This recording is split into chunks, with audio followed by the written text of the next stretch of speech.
विश्वानि देव सवितर्दुरितानि परासुव यद्भद्रं तन्न आसुव। ओम शांति शांति शांति। दिव्य जीवन के इस कार्यक्रम में आप सबका हार्दिक स्वागत है, अभिनंदन है।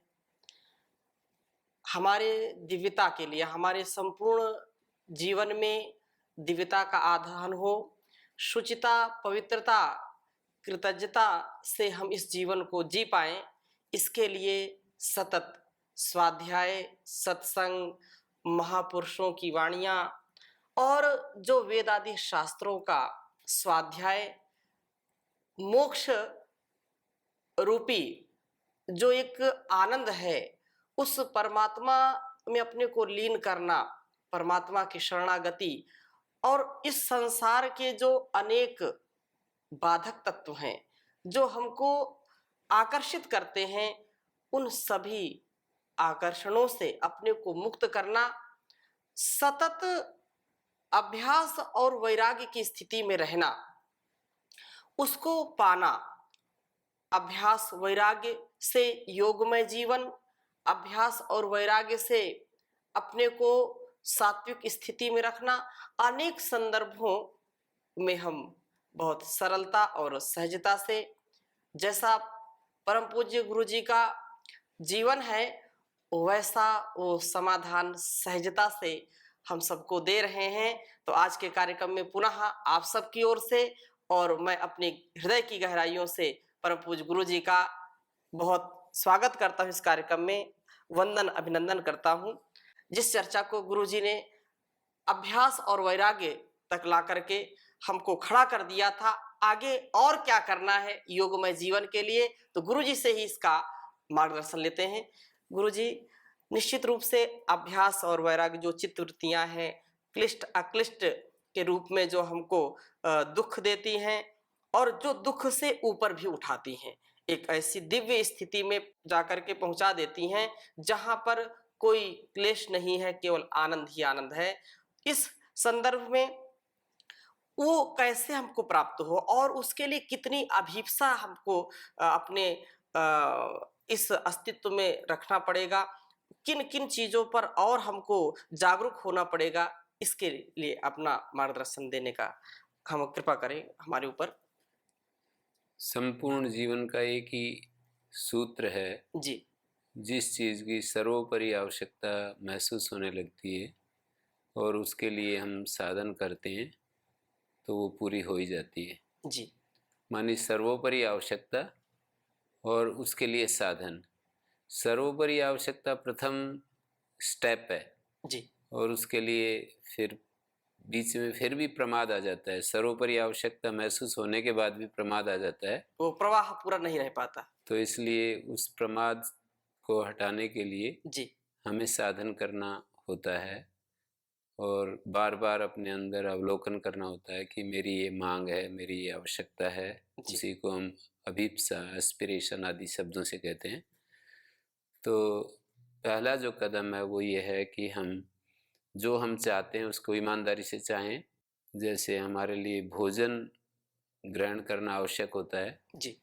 या किसी कमरे में अश्रु गैस छोड़ दी जाए और उससे बाहर निकलने के लिए जैसे हमें एक वो होती है, विवलता होती है कि किसी भी तरह छटपटाहट होती, कितनी जल्दी तत्काल जी। हम निकलें। जी। तो ऐसे डूबते हुए को पानी में से बाहर कोई जैसे बचाता है, जी। तो ऐसी हमारे को तीव्र अभिप्सा यदि होती है जी। इस क्लेश में जगत से बाहर निकलने के लिए, तो समाधान तो मिल ही जाते हैं। जी। पर हम कई बार हम उसको चाहते नहीं हैं, अपने भीतर उस स्थिति को नहीं चाहते हैं।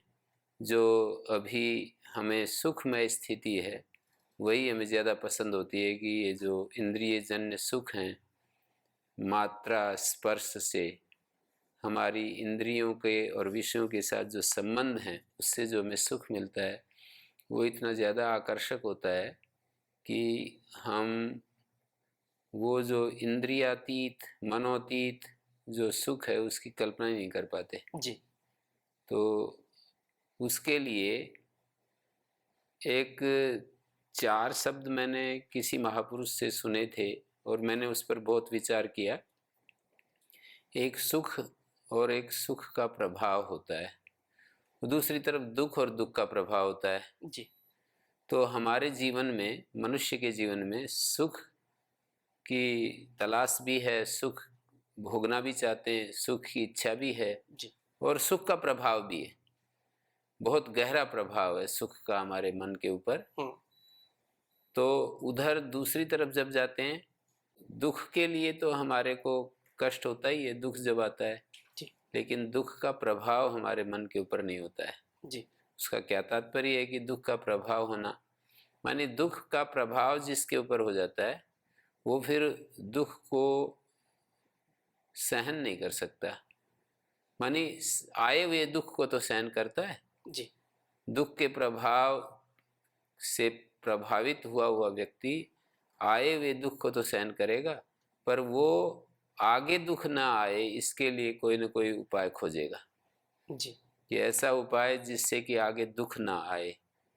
प्राय मनुष्य ऐसा होता है, आए हुए दुख के लिए रोता है, चिल्लाता है और किसी तरह से सोचता है कि इस दुख से पार हो जाऊं, और दुख से पार होते ही तत्काल वही परिस्थितियां फिर पैदा कर देता है, जी।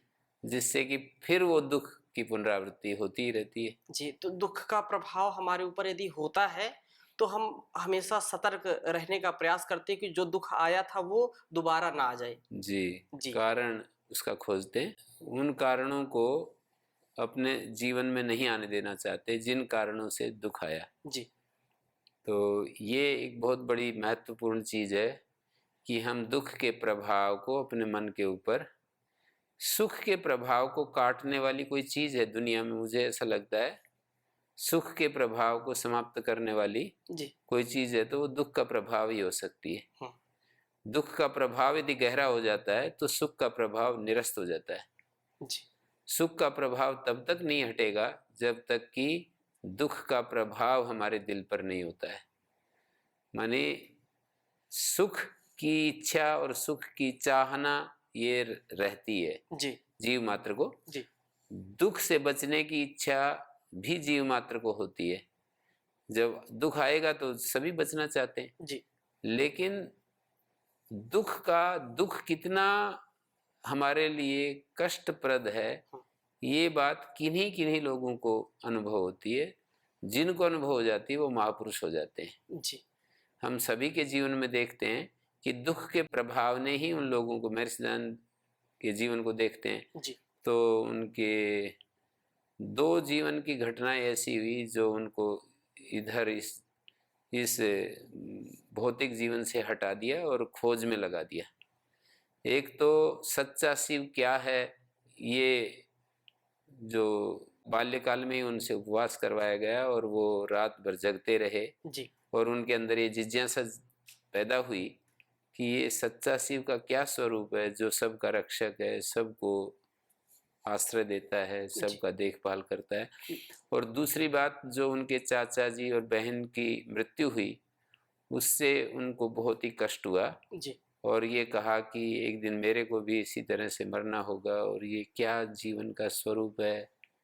तो ये 2 चीज़ें उनके जीवन में बहुत हम प्रभाव रूप में देखते हैं। ऐसे बहुत सारे महापुरुषों को मैंने पढ़ा, सुना, देखा है कि वो कृष्णमूर्ति के भी एक भाई थे, उनके साथ विदेश में रहते थे, वो अकस्मात चले गए तो उससे वे बहुत आहत हुए और उस चीज़ ने ही उनको खोज के लिए प्रवृत्त किया। जी। तो ऐसे कितने मिलेंगे। स्वामी शरणानंद जी की आंखें चली गई तो वो बहुत विवल हो गए और उन्होंने कहा कि आज तो मेरी आंखें गई हैं, कल मेरा कान भी जा सकते हैं, मेरी वाणी जा सकती है, मेरे हाथ पैर सुन्न हो सकते हैं, पैरालिसिस हो सकता है। तो ऐसे विचार करते हैं। जो दुख का प्रभाव का अर्थ होता है जी। कि जीवन में दुख का प्रभाव इसलिए नहीं होता, हम होने भी नहीं देते, कि सुख का आकर्षण इतना तीव्र होता है जी। कि उस सुख से हम दुख को दबाना चाहते हैं, हटाना चाहते हैं। जी। जो हम सुख भोग करते हैं, इंद्रिय सुख भोगते हैं, उससे जो बीच बीच में हमारे जीवन में दुख आते हैं, उन दुखों को ढीला करना चाहते हैं, मंद करना चाहते हैं, और हम ये सोचते हैं कि ये जो हम सुख लेंगे तो इससे हमारा जीवन सरस हो जाएगा। जो दुख आया है उसको सुख के प्रभाव से दूसरे प्रकार के एक दुख इस प्रकार का आया कि इंद्रिय से मिला, आंखों से मिला, तो हम उसको दूसरे इंद्रिय के सुख से उसको दबाना चाहते हैं। जी, तो उससे जी हमारे जीवन में ये क्रम चल रहा है सभी का, जी और इससे सारा संसार इसी में डूब रहा है। जी गुरुजी। सुख के प्रभाव से प्रभावित होकर तरह तरह के सुखों को प्राप्त करने के लिए अपने अपने ढंग से प्रयत्न कर रहे हैं, प्रयास चल रहे हैं, और यही जीवन है। बस इसके आगे जीवन का कोई स्वरूप ही नहीं समझ में दिखने में आ रहा। जी गुरुजी। तो सुख के प्रभाव को कोई चीज मिटा सकती है, हटा सकती है। सुख के प्रभाव से हमें ऊपर उठा सकती है कोई चीज, तो वो दुख का प्रभाव ही है। जिसके दिल पर दुख का प्रभाव हो जाता है, जो विचारशील होते हैं, वो खोज करते हैं कि ये दुख आते क्यों हैं। वो आए हुए दुख को हटाने के लिए चेष्टा नहीं करते, आने वाले दुख की, हेयम दुख अनागतम। जी पतंजलि ने भी कहा ना, जी हेयम दुखम अनागतम, जो अनागत दुख है उसकी कोशिश करते हैं कि ये आगे कभी भी ना आए। और वो कभी भी ना आए, इसकी यदि किसी को खोज शुरू हो गई तो उत्तर तो साफ है कि हमारे सुख की जो इच्छाएं हैं, सुख लेने की जो इच्छाएं हैं, वे वैसी वैसी परिस्थितियां पैदा करती हैं जिससे कि हमारे जीवन का ऐसा एक हम चक्रव्यूह रच देते हैं स्वयं ही, जी कि उसमें फंस जाते हैं।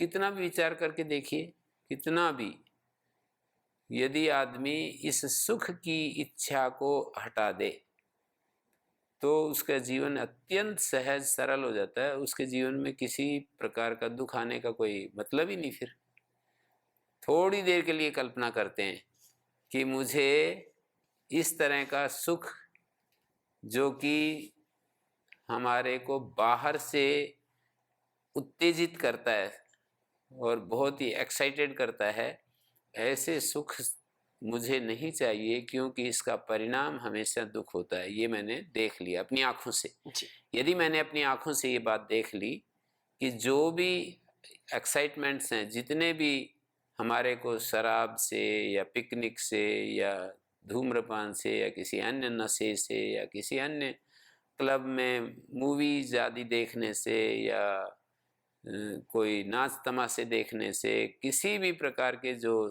हमें सुख मिलते हैं, जी ये सुख सतत नहीं मिलते, और इनका परिणाम उससे एक संस्कार बनता है। उसकी बार बार हम इच्छा करते हैं, उन इच्छाओं से बार बार हमारा समय, शक्ति, ऊर्जा सारा उसमें, वो एक प्रकार से उसके लिए, उस सुख को पाने के लिए सारा लगाना पड़ता है हमें। जी और उस तरह से हमारा जीवन एक निरंतर जड़ता की तरफ बढ़ता जाता है। जीवन, मनुष्य जीवन जो चेतना की तरफ बढ़ने के लिए मिला था, वो जीवन जड़ता की तरफ बढ़ता चला जाता है, और हम जो है मनुष्य जो हमारी स्थिति है उससे भी नीचे चलते चले जाते हैं। जी तो इसलिए योग जीवन का मतलब ये होता है, योग जीवन का अर्थ ये होता है कि हम अपनी खोज शुरू करें जी कि मैं ये जो सुख लेता हूँ, इससे कितना तो मुझे गेन हो रहा है और कितना लॉस हो रहा है। ये गणित हम जैसे भौतिक जगत में लगाते हैं ना, जी व्यापार में लगाते हैं, जी वैसे हमको ये गणित लगाना होता है कि कितनी प्राप्ति हो रही है, कितना इसके लिए मुझे अपना समय, शक्ति, ऊर्जा, सब कुछ इसको दांव पर लगाना पड़ता है। जी तो ये जो विवेचन करते हैं तो स्पष्ट चित्र हमारे सामने आ जाता है, और हम एक निष्कर्ष पर पहुंचते हैं कि ये बाहर से जो सुख हैं वो हम क्यों चाहिए हमें। हमारा तो स्वरूप ही सुख है। मनुष्य जो जीवन है, जी मनुष्य का जो स्वरूप है वही सुख है। तो हम बाहर से इन सुखों को लेकर के कौन सा सुख हम बाहर से हम प्राप्त कर लेंगे जिससे कि हमारे उस सुख स्वरूप से बढ़ कर के होगा। ऐसा यदि विचार करें, हमारा जो सुख स्वरूप बताए हैं शास्त्रकारों ने, महापुरुषों ने भी बताया कि हमारा स्वरूप ही सुख है, हमारा स्वरूप ही चैतन्य है। जी हमारा स्वरूप के बारे में ये 3 शब्द बोले जाते हैं, हम हैं, कोई काल्पनिक चीज नहीं है जी कि हम मन से कल्पना करते हों और तब हम हैं, ऐसा नहीं।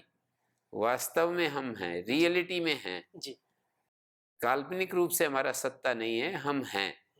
और दूसरी विशेषता बताते हैं कि हम चैतन्य हैं, माने हम ज्ञान स्वरूप है। हाँ हमारे को अनुभव होता है अपने होने का। जैसे होने के लिए ये मेज, कुर्सी, कोई भी मशीन, बड़े बड़े यंत्र, जी अरबों अरबों तक के यंत्र आजकल तो विकसित हो रहे हैं, जी पर वो कितना भी अच्छा यंत्र हो, ये महसूस नहीं कर सकता कि मैं हूँ। जी तो हम हैं और हमें महसूस होता है कि हम हैं, यंत्र की तरह नहीं है हम। जी और तीसरी इसकी विशेषता है, हम हैं और हमारा स्वरूप सुख है। माने जब हम बाहर के जितने भी सुखों की इच्छा छोड़ देते हैं और हम बस एज इट इज, हम जो हैं वो हम हो जाते हैं, तो उस समय हमें अनुभव होता है कि ये वास्तव में जो हमारा स्वरूप है वो सुख है। जी तो उस सुख स्वरूप को यदि हम अपने भीतर कुछ क्षणों के लिए भी अनुभव करने लगें, तो हमें एक रास्ता मिल जाता है, एक हमें उधर बढ़ने के लिए एक मार्ग प्रशस्त हो जाता है। तो बीच बीच में हमारे को कुछ क्षणों के लिए से शांत होकर जो ये बात कही जाती है कि हम ज्ञान स्वरूप हैं और सुख स्वरूप हैं, उसको हमें प्रयास करना चाहिए अनुभव करने के लिए, जी उसका अभ्यास करना चाहिए। ये तभी होगा जब पहले वैराग्य हमारे सामने दुनिया की जो सुख हैं, जी बाहर के जितने सुख हैं, जी उन सुखों से यदि हम विमुख हो जाते हैं, उनके दोष को देख लेते हैं, उनसे जो प्राप्त होने वाला सुख है उसका दोष यदि स्पष्ट हमारे बुद्धि में आ जाता है, जी तो दोष जितना स्पष्ट होता है उतनी ही उस चीज से हमारी निवृत्ति सहज हो जाती है। हम कुछ क्षणों के लिए तो दोष देख पाते हैं और फिर हमको वही सुख दिखाई देने लगते हैं, जी वही हमें उत्तेजित करने लगते हैं कि ये चीज़ मेरे को मिल जाए, ये स्थिति मिल जाए, ये परिस्थिति मिल जाए, ये वस्तुएं मिल जाएं, ये व्यक्ति मिल जाएं। तो ये जो चीज़ है, ये हमारे को इस चीज़ को, ये क्यों हमारे अंदर ऐसी आ रही है चीज़ बार बार।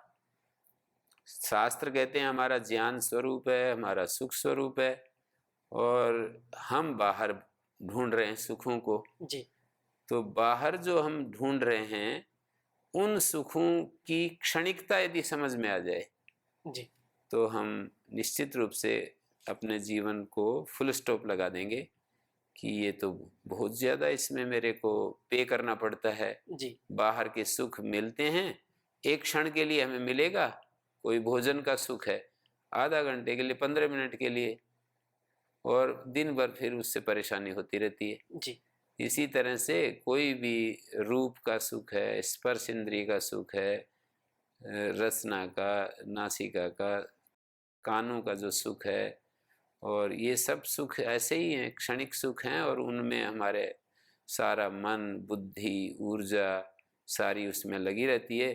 कितना हम रात दिन करने के बाद और उसके बदले कितने आंशिक छोटे छोटे सुखों के लिए ये अपनी पूरी आहुति लगाते जी, रहते हैं। बहुत छोटे सुख होते हैं गुरुजी, लेकिन इसमें हम यदि इसको नहीं करते हैं तो फिर ऐसा लोक में होता है तो बिल्कुल कुछ जानता ही नहीं है, और वो लोगों से दूरी बनाता है। इसका कैसा दिमाग है या कैसा इसका व्यवहार है, उसको उसके प्रयास को भी लोग जो है तोड़ना चाहते हैं, यदि कोई ऐसा प्रयास भी करता है तो। वो तो स्वाभाविक है, जिसका जैसी समझ है ना जी उसको सबसे ज्यादा महत्व देता है। मनुष्य का, एक मैंने कहीं किसी से सुना था कि मनुष्य जो है ना अपनी बुद्धि को तो एक मानता है और सारी दुनिया की बुद्धियों को मिला करके आधा मानता है। जी दुनिया में जितने लोग होते हैं ना जी उनकी बुद्धि आधे हिस्से में होती है, और अपनी बुद्धि एक हिस्से में होती है। संसार में बस डेढ़ बुद्धि का ही खेल समझता है व्यक्ति जी कि एक तो मेरी है और आधी बुद्धि सबकी है। तो दूसरों का तो जितना भी समझ है जैसी, वो अपनी अपनी समझ के अनुसार हमको सलाह भी देते हैं, प्रेरणा करते हैं। जी जैसे लोगों के संपर्क में आएंगे वही तो हमें सलाह देंगे। जी दूसरा, जैसे खिलाड़ियों के बीच में जाएंगे तो आप वहाँ उनके पास बैठ करके और ब्रह्म ज्ञान की बातें या बिजनेस की बातें कैसे सीखेंगे। जी जैसे मैं एक बार किसी अखाड़े में गया और मेरे को याद आ रहा है कि जितनी देर उनके पास रहा, जी वो पूरी उस पहलवान ने ऐसे वो किया, उसका ऐसे, बस वही चर्चा होती रही। किसी एक बार याद आ रहा है, अलग अलग समय की सुना रहा हूँ। जी जी एक राजनेता के पास गए तो 1 घंटा हम बैठे और वो राजनीति की ही बातें, हमको मौका ही नहीं दिया, बस वो अपनी सुनाते। हम तो गए थे, वो मेरे को श्रद्धा से देख रहे थे, जी माने पूज्य भाव से भी देख रहे थे, फिर भी उनका प्रवाह इतना तेज होता है हाँ कि हमें तो बोलने का मौका ही नहीं दिया, अपनी सुनाते रहे 1 घंटे तक। जी तो राजनीतिज्ञों के पास जाएंगे तो वो अपनी सुनाएंगे, खिलाड़ियों के पास जाएंगे तो वो अपनी सुनाएंगे, बिजनेसमैन के पास जाएंगे तो आप देखिए जो बिजनेस में हैं वो उसी की बात करेंगे। जी और हमारे पास भी कोई आएगा तो हम भी वैसे ही करते हैं। हम भी तो यही जीवन जगत और शास्त्र और ये सब बातें करते हैं। जी यदि कोई ना सुने तो हम ही बोर हो जाते हैं। जैसे कोई आया मिलने और वो दूसरी दूसरी बातें चलाता है, हम ही बोर हो जाते हैं। तो हम भी, और उसकी इच्छा ना हो तो हमारी बातों से वो बोर हो जाता है। जी तो इसलिए हमारे को ये सब देखना है कि एक जीवन क्या है, ये सुख क्या है, कितनी देर के लिए सुख है, दुख क्या है, सुख दुख जो है, मुझे ये दुख क्यों आता है, और क्या दुख से सदा सदा के लिए बचने का भी कोई उपाय है, या इसी तरह से झेलने पड़ेंगे, ये सब दुख आते ही रहेंगे और अंतहीन अनंत काल तक ये इसी तरह से दुखों के हमको झटके लगते ही रहेंगे और हम दुखी होते ही रहेंगे, या कोई उपाय भी है। जी इस तरह से यदि हम अन्वेषण करते हैं और अपनी खोज में सच्चे होते हैं तो निश्चित रूप से एक रास्ता हमारे लिए निकलता है कि सुख हमारा स्वरूप है। जिस सुख के लिए हम बाहर खोजते हैं जी वो सुख भीतर है हमारे। जी वास्तव में ये जिसको ये बात समझ में आ जाती है उसका रास्ता तो सरल हो जाता है, जी और जिसको जब तक ये समझ में नहीं आती, तब तक बाहरी सुख के बाहरी सुखों की तलाश होगी जी और बाहरी सुखों से ही अपने को सुखी महसूस कर पाएगा, और नहीं मिलेंगे तो दुखी होता रहेगा। जितने अंश में पूरे होंगे बाहरी सुख उतने अंश में उसको सुख महसूस होगा, जितने अंश में अपूर्ण रहेंगे दुखी होता रहेगा। तो ये चक्र है जीवन का, ये समझना पड़ेगा हमारे को। और योग जीवन हमारे को यही सिखाता है कि हमारा स्वरूप क्या है। जी मानी पहले तो शास्त्र सिखाता है, हम्म शास्त्र से हमें ज्ञान मिलता है, और फिर हमारे को स्वयं अनुभव करना होता है। 2 स्तर पर बात है। जी वहाँ पर छांदोग्य उपनिषद एक जगह मैं देख रहा था, तो वहाँ कहा कि पहले शास्त्र से जानता है, गुरु से और शास्त्र से जानता है, फिर स्वयं अपने अनुभव में जानता है। शास्त्र और गुरुजन जो कहते हैं उसको फिर अपने अंदर फील करता है, अनुभव करता है। जी तो ये यदि हमारे को ये बात एकदम स्पष्ट हो जाए, क्लियर हो जाए जी कि सुख हमारा स्वरूप है, बाहर के सुखों से हमारी तृप्ति नहीं हो सकती, कभी भी नहीं हो सकती, कितना हम कोशिश करेंगे नहीं हो पाएगी। जी इस तरह से यदि हम अपने जीवन को समझ सकेंगे कि भाई देखो ये तो चक्र जो है, बाहर के साथ मैं जुड़ा रहूँगा तो मुझे जीवन में यही मिलता रहेगा। मैं सुख इकट्ठा करूँगा बाहर से और उस सुख के बदले में फिर मेरे को दुख मिलेगा। सुख और दुख, जी यही जीवन का मेरा एक क्रम बन जाएगा।